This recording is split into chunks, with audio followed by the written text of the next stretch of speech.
tal? Buenas tardes. Soy la doctora Aida Verónica Rodríguez Tobar. Soy investigadora del Instituto Politécnico Nacional.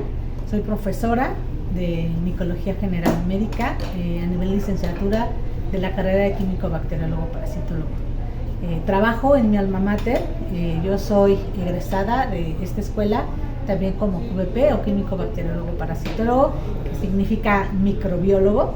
Y después hice una maestría en microbiología y un doctorado en ciencias químico-biológicas con especialidad en hongos. Mi tesis de doctorado se basó en el estudio de los hongos micorrízicos que forman asociaciones con las plantas y que favorecen la nutrición tanto mineral como la toma de agua por las mismas, lo que aumenta la salud y enriquece a los frutos, a las flores.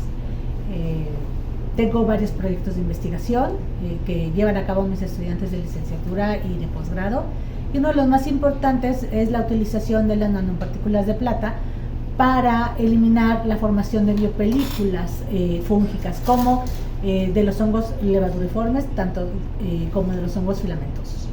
Entonces, lo que nosotros hemos visto es que estas nanopartículas que son hechas o creadas por investigadores de la ESICE y de la ESIME del Instituto Politécnico Nacional en colaboración con nosotros en un proyecto multidisciplinario, hemos visto que afectan tanto al desarrollo de los hongos como a la actividad metabólica, y se observan en microscopías electrónicas de barrido el daño que le hace a las envolturas. Y bueno, es algo muy prometedor porque se pueden utilizar estas nanopartículas de plata para el uso de cubrir las superficies inertes a las cuales son ávidas los hongos para poder establecer las biopelículas. Los hongos son organismos eucariontes, quiere decir que tienen un núcleo verdadero que contiene material genético. De hecho, los hongos están ubicados taxonómicamente en un reino aparte, que es el reino fungi. Y tenemos una gran cantidad de hongos diferentes. Son hongos con importancia biotecnológica, con importancia fitopatógena, de importancia veterinaria, de importancia médica, y a veces satanizamos un poco a los hongos, pero realmente si volteamos a nuestro alrededor vamos a ver que en nuestra vida diaria tenemos relación siempre con los hongos. De hecho, una gran parte de la microbiota habitual que nosotros tenemos en todas las mucosas gastrointestinales, por ejemplo, tenemos a hongos levaduriformes que nos ayudan muchísimo a el metabolismo de algunos carbohidratos. Tenemos hongos de importancia biotecnológica para los alimentos, por ejemplo, fermentadores de lácteos. Podemos hacer pan y podemos hacer cerveza y vino a través de estos hongos y de estas levaduras. También hay hongos fitopatógenos que sí causan daños a las plantas. Tenemos algunos hongos simbiontes, muchos de ellos les comentaba que son necesarios para que las plantas puedan seguir viviendo. De hecho, un dato muy interesante que a mí me llamó mucho la atención es que hace 450 millones de años se sabe que existen estos hongos micorrízicos y que ayudaron a los helechos que tenían como hábitat el agua, eran plantas acuáticas, lograron que pudieran colonizar el planeta Tierra. Entonces tenían todo en su contra, la atmósfera diferente y un suelo que era totalmente pobre. Entonces, en asociación de las plantas con los hongos, pudieron subsistir en un nuevo mundo terrestre, y de ahí es que se forma la vida, ¿no? Entonces le debemos a los hongos pues realmente estar aquí. Son los principales degradadores de la materia orgánica, son parte fundamental del ecosistema suelo, planta, microorganismo, y solo algunos de estos van a causar enfermedades en los humanos. Estas enfermedades son denominadas micosis, y tenemos o las podemos clasificar en micosis superficiales, subcutáneas, profundas y oportunistas.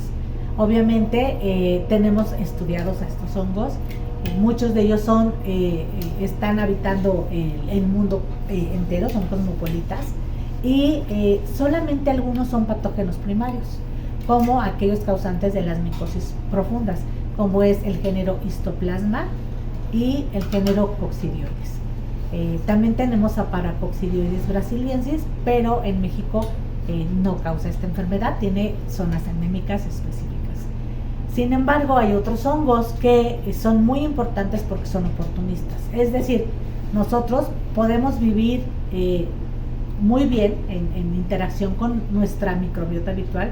Sin embargo, cuando hay un oportunismo, que es como una enfermedad o alguna comorbilidad, diabetes, embarazo, malnutrición, algunos síndromes de inmunodeficiencia, tenemos algo ahí que nos está afectando a la respuesta inmunológica, podemos contraer algún hongo oportunista.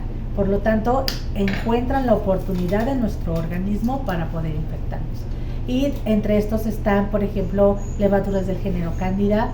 Tenemos a aquellos hongos algodonosos o mucorales que fueron muy famosos con el COVID-19 como denominada una pandemia del hongo negro.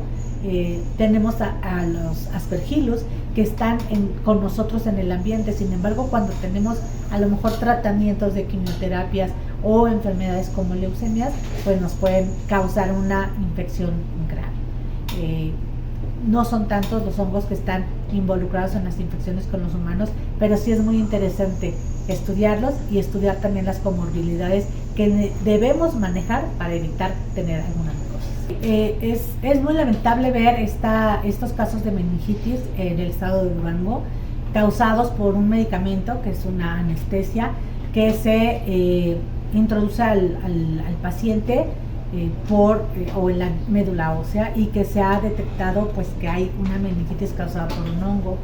Estos hongos se dijo que era un Fusarium solani. Fusarium se encuentra en la naturaleza, es un fitopatógeno de gran importancia y se encuentra en el suelo con estructuras como las plamidoconidios, que son estructuras de resistencia. Entonces, estas estructuras pueden contaminar el agua, pueden contaminar algún medicamento, son específicos para infectar plantas, pero eso no tiene nada que ver de la infección a las plantas a la contaminación de alguna sustancia inerte como el agua, como los medicamentos. Entonces es muy lamentable porque anestesia que está contaminada se introduce en una región específica a los pacientes y pues causa una infección importante a nivel cerebral, causando esta meningitis. Es muy importante identificar realmente cuál es este hongo para poder dar un tratamiento adecuado y que todas estas personas que están en el periodo de tiempo en donde se utilizó el medicamento se hagan las pruebas para tratar de prevenir una micosis a futuro. Dentro de los hongos que afectan al humano, tenemos a los hongos oportunistas, que obviamente con el avance de la medicina, los tratamientos, los trasplantes de órganos, la utilización de moléculas que disminuyen la respuesta inmunológica, como los corticosteroides, que mejoran algunas otras enfermedades, ponen al humano en una condición perfecta para que pueda ser infectado por un hongo. Dentro de los hongos más importantes tenemos a las levaduras del género Cándida, que viven con nosotros en nuestras mucosas. Sin embargo, cuando hay una oportunidad, van a funcionar como patógenos y entonces causan micosis, desde micosis superficiales hasta sistémicas.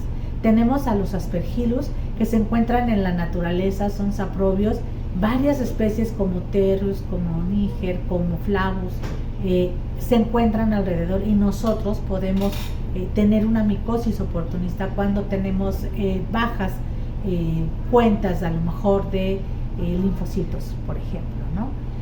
También tenemos a los mucorales, que son ávidos por el fierro, se pueden meter a nuestros vasos sanguíneos, y estos son conocidos como el hongo negro.